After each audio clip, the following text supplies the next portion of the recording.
As we're all painfully aware, 2020 brought us a pandemic, and hundreds of millions of people across the globe were forced to suddenly start remote working without any prior planning or preparation. For some people, it was easy to adapt, but for the majority of us, it took a lot of adjusting, and it brought about a lot of anxiety and stress for most people. A lot of people reported feelings of isolation, and there's a perceived lack of value. So if your co-workers or your manager can't see you, is anybody noticing me? But it's not all bad. It turns out that the majority of us want some form of remote work to continue after the pandemic. People like the flexible schedule. They're able to spend a lot more time with their family, and there's no commute, which has a big improvement for people. So this is a problem worth solving. So we created dotplan. dotplan is a mobile and web application that lets you bookend your day. So your team members can, in the morning, plan what they intend to do for the day. And then as work finishes, they can check off and produce a check-in, which is what they managed to do. So the idea is to celebrate all achievements, no matter how small, for the day.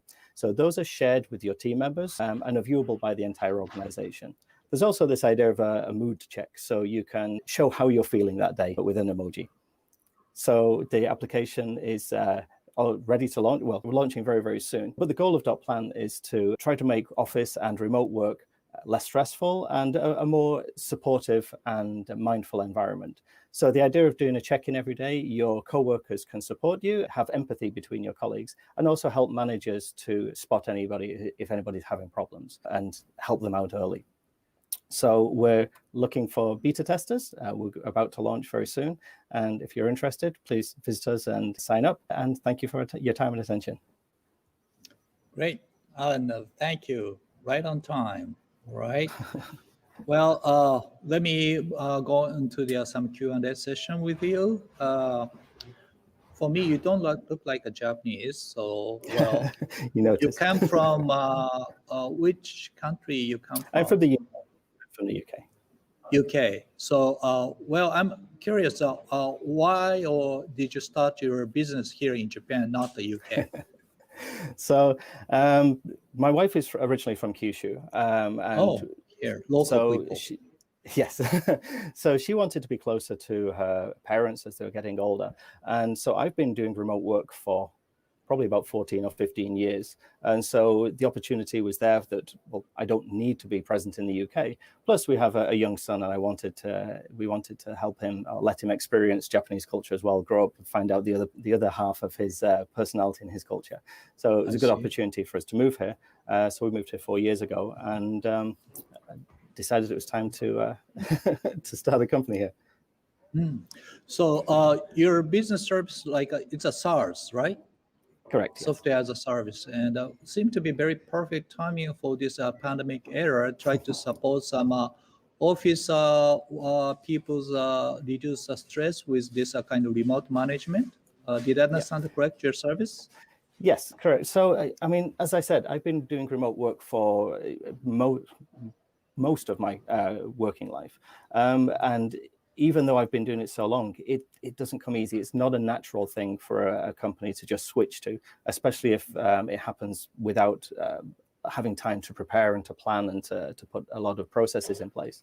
So yeah, reading news, talking to people who have started doing remote work, it came clear that it's for all of the benefits that it brings, people were realizing that it doesn't magically just work, and a lot of anxiety and stress, a lot of mental health issues were coming apparent after people started to switch to remote work. So I wanted to use some of the techniques and the things that I've learned over the past 15 years to try to help people adjust to remote work and try to make, say, a more calmer, empathetic, and supportive environment for remote and also office workers. I mean, the product works very well in an office situation too, but yeah, hopefully can help out remote workers too. Okay, so in that case, what is your target market? Is that the B2B or B2C business? I guess it's B2B. So initially, I'm targeting small to medium enterprises. The product works well in smaller sized teams right now, but I'm building out features so it can work well in a larger organization where there's multiple structures and hierarchies of teams.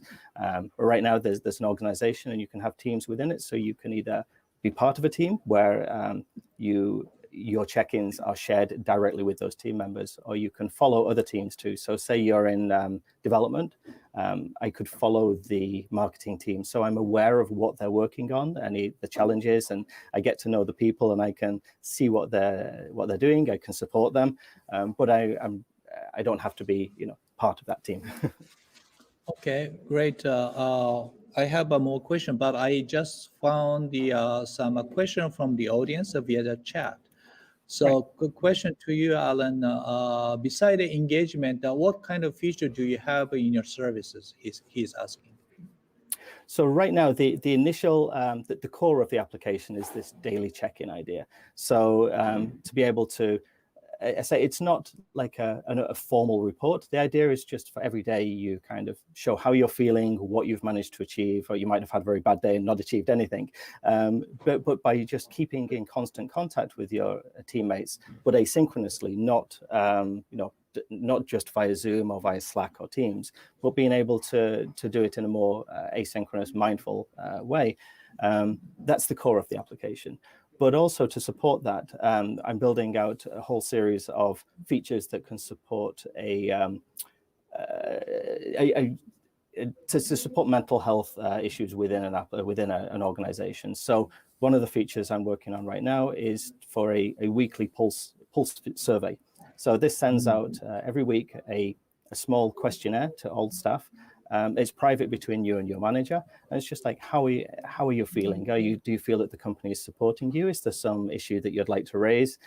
So this helps managers spot if somebody's not feeling great, or if there's a potential that they might leave the company. You can spot that early and do something about it. So and also if there's somebody that does need help, then you're there for them, and you can help them out as soon as possible. So there's a whole bunch of features that I've got in mind, all to support this calmer, more considerate, mindful way of office working. You just mentioned that your services seem to be different from Teams of Slack and Zoom. And what I understood is that your services focus on more like HR, human relationship management, to have a better, I guess, team relationship by remote environment, right? Right, that's Did I actually a good word. understand Human relationship, not human resources. I like that. Yeah. Definitely, it's all about the relationships between coworkers and managers. So to help a manager, if they do a one-to-one every few weeks or every month, then they can see how somebody's been feeling over the past month, or what they've been working on. Is there something that are there patterns in that you want to address or help them out with? So yes, it's definitely the difference between that and Slack or Teams, Zoom. They're all synchronous communication. It's the here and now, and that's absolutely necessary for having an efficient working environment. But for large portions of your working day, you just need to work and get stuff done, and you don't need to share those with everybody on Zoom, right? So this is to Sorry. So your service is part of the HRM, so-called Human Relationship Management, not the CRM. Now Correct. I have a few more questions via the chat from the audience, which is a good sign. Another next question is, can this integrate on the Slack? That is in progress. It won't be in the first release, but I'm working on Slack and Teams integration, both to remind you to do a check-in, to be able to do a check-in via Slack, and also then notify of your team. So at the moment, it uses just email notifications. So every evening, you can get an email to remind you to check in.